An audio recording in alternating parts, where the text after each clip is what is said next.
Hello viewers, আজকে আপনাদের সামনে আমি চলে আসলাম আবার নতুন একটি ভিডিও নিয়ে। আজকের ভিডিওতে আপনাদেরকে আমাদের ফল বাগান ঘুরে দেখাবো এবং কি কি পরিচর্যাগুলি করি সেই পরিচর্যাগুলি আপনাদেরকে জানাবো এবং সেগুলো আপনাকে দেখিয়ে দেব। তাহলে আমি ভিডিওটা শুরু করে ফেলি। এই দেখেন, এই যে আপনারা কমলা গাছটা দেখতে পাচ্ছেন, এটা হচ্ছে একটি, এই দেখেন এই যে কমলাগুলি দেখা যাচ্ছে, এটা হচ্ছে চায়না কমলা। চায়না কমলাটি দেখেন এই যে এখন এর পরে যাবে, অনেকের গাছ থেকে দেখা যায় এরকম হয়ে গোল রাউন্ড শেপ নিয়ে ঝরে পড়ে যায়। অনেকে এই সমস্যায় পড়ে, এই সমস্যারও সমাধানটা দিব। এবং এই দেখেন, এই যে আমাদের যে এই ডুকটারও সমস্যা হয়, ডুকটার সমস্যাটাও সমাধান করব। তাহলে এই ভিডিওটা নিয়ে আপনাদের সামনে আমি আজকে চলে আসলাম। এই দেখেন, এই যে আমাদের কমলা গাছের যে পাতাগুলি দেখতে পাচ্ছেন কুকড়ো কুকড়ো হয়ে গেছে। এখন আমাদের করণীয় কি, সেই করণীয় কাজটা আপনাদের সামনে আমি নিয়ে আসলাম। সবার প্রথম আমরা এই গাছের গোড়ার দিকটা খেয়াল করব। গোড়ার মধ্যে আমরা গোবর সার ব্যবহার করব। গোবর সার দিয়ে রাখলে গোবর সারে ভালোভাবে কাজটা করতে পারবে, যে প্রোটিন, সেই প্রোটিনের কাজটা করতে পারবে। এবং এরপর আমরা ছত্রাকনাশক ব্যবহার করব। ছত্রাকনাশক ব্যবহার করলে এর কুকড়ো কুকড়ো পাতাগুলো ছেড়ে দিবে। আবার এই দেখেন, আমরা যে দেখি হঠাৎ করে আমাদের গাছের কমলা, মালটা এগুলি গোল রাউন্ড শেপ হয়ে ঝরে পড়ে যায়, তখন আমরা কি করব? তখন আমরা ছত্রাকনাশক ইউজ করব এবং আমরা গোবর সার ব্যবহার করব। এই দেখেন, এই যে এখানে যে আমাদের মালটা গাছটা, সেই মালটা গাছটার গোড়ায় কিন্তু গোবর সার দেওয়া। আস্তে আস্তে আমাদের এখানে যতগুলি ফল গাছ এবং ফুল গাছ আছে, সবগুলির গোড়ায় কিন্তু আমরা এরকম ভাবে গোবর সার দিয়ে দেব। যখন গোবর সারগুলো শুকিয়ে যাবে, ঝরঝরে হয়ে যাবে, তখন গাছের গোড়ায় আমরা ছড়িয়ে ছিটিয়ে দেব। এইভাবে প্রোটিনটা পাচ্ছে, ওইভাবে প্রোটিন গুলো পাচ্ছে। আমাদের প্রত্যেকটা গাছের গোড়ায় গোবর সার দেওয়া। এই দেখেন, এখানেও গোবর সার দেওয়া, এখানেও গোবর সার দেওয়া, আবার এটাতেও গোবর সার দেওয়া, ওইটাতেও গোবর সার দেওয়া। ওই দেখেন এখানে লটকন গাছ দেখা যাচ্ছে, সেই লটকন গাছের গোড়ায় দেওয়া। আস্তে আস্তে আমরা সম্পূর্ণ গাছগুলাই আমরা এই ফল গাছগুলির গোড়ায় আমরা গোবর সার দিয়ে দেব। এবং আমরা গাছগুলির যত্ন নিব। আমরা অনেকেই দেখি যে আমাদের গাছগুলো এরকম ভাবে বড় হয়ে যাচ্ছে, সম্পূর্ণ গাছ বড় হয়ে যাচ্ছে।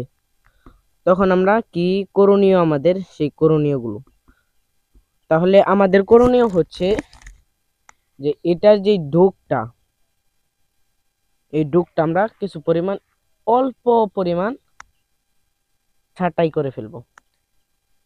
এই এরকম পরিমাণে ফেলে দিবেন।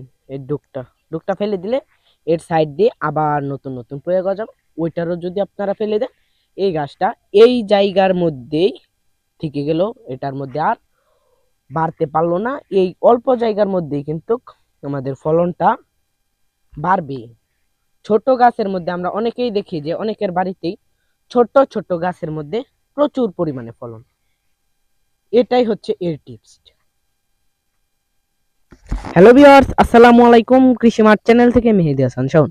আজকের ভিডিওতে আপনাকে নতুন কিছু টিপস শিখাবো এবং কিছু প্রয়োজনীয়, যে আমরা প্রয়োজনীয় কাজগুলি করব যে ফল গাছের প্রতি। যেরকম এই যে আমরা মালটা গাছের, কমলা গাছের পরিচর্যাগুলি করব, সেই কাজগুলি আপনাদেরকে দেখাবো। সবার প্রথম আমরা আমাদের এই কমলা গাছ থেকেই শুরু করি। দেখতে পাচ্ছেন আমাদের যে কমলা গাছ, এই কমলা গাছটু প্রত্যেকটা ডোগার মধ্যেই কিন্তু এরকম ছত্রাকে আক্রমণ করেছে। এই ছত্রাক দমন করতে হবে এবং এর নিচে গোবর সার দিতে হবে। ছত্রাকনাশক দিবেন, গাছটা পুরোটাই স্প্রে করে দিবেন গাছের মধ্যে, তাহলেই কিন্তু আপনাদের এই ছত্রাকের সমস্যাটা চলে যাবে। একই সিস্টেমে দেখেন এটার মধ্যেও এই সমস্যা, এই দেখেন গাছের পাতা কিরকম হয়ে গেছে, এই সমস্যাটাও দূর করতে হবে আমাদের। দেখেন এই সমস্যাগুলো আমাদের দূর করতে হবে এবং আমরা সবগুলো গাছের গোড়ায় গোবর সার ব্যবহার করব। আমাদের এখানে প্রত্যেকটা গাছের গোড়ায় গোবর সার দেওয়া, যেন গোবর সারটা শুকিয়ে গেলে যেন পরবর্তীতে আমরা এই গোবর সারটা গাছের গোড়ায় দিতে পারি। এখনো এখনো যেই গোবর সারগুলি আছে এগুলো থেকেও প্রোটিন নিতে পারবে, পরবর্তীতে ওইগুলা থেকেও প্রোটিন নিতে পারবে। আমাদের এখানে যতগুলি গাছ আছে সম্পূর্ণ সবগুলির মধ্যে গোবর সার দিতে হবে।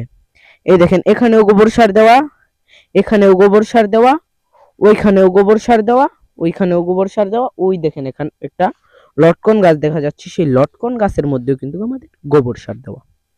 তাহলে আমরা প্রত্যেকটা গাছের গোড়ায় আমরা গোবর সার ব্যবহার করব এবং যদি দেখি গাছের কমলা বা মালটা ঝরে পড়ে যাচ্ছে গোল রাউন্ড শেপের হয়ে, আপনাদেরকে আমি একটু দেখাই, এটা খুব ভালো করে দেখবেন, খেয়াল করবেন। এই দেখেন এই যে আমাদের একটি মালটা দেখা যাচ্ছে, সেই মালটাটা একদম চক্কর হয়ে গেছে, গোল রাউন্ড শেপ হয়ে গেছে। এখন এটা আমাদের ছত্রাকনাশক ব্যবহার করতে হবে, না হলে কিন্তু আমাদের এই সমস্যাটা আমরা দূর করতে পারবো না। এই ছিল আজকে আমার এই ভিডিওটা। সকলে সুস্থ থাকবেন, পরিষ্কার পরিচ্ছন্ন থাকবেন, আমার জন্য দোয়া করবেন এবং ভিডিওতে যদি কোনো ভুল ত্রুটি হয়ে থাকে তাহলে আমাকে ক্ষমার দৃষ্টিতে দেখবেন। আসসালামু আলাইকুম।